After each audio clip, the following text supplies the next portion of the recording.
अस्सलाम वालेकुम लिसनर्स। ये देखें कैट मिल्क पी रही है और ऐसी और भी 5-6 कैट्स इधर आती हैं जो इधर से मिल्क पीती हैं। कितना अच्छा लग रहा है ना। और आज मौसम भी बहुत खूबसूरत है, हद से ज़्यादा ठंडी हवाएं चल रही हैं।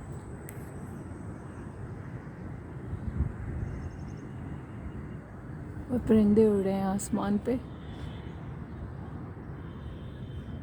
और बिल्ली दूध पी रही है। और आप सब लोग कैसे हैं? आप भी ऐसे बर्ड्स को और कैट्स को खाने के लिए जो देते हैं वो शेयर करिएगा कमेंट बॉक्स में ज़रूर। ऐसे काम करने चाहिए, नेकी के छोटे छोटे काम करने चाहिए जो आखिरत में हमारे बहुत काम आते हैं।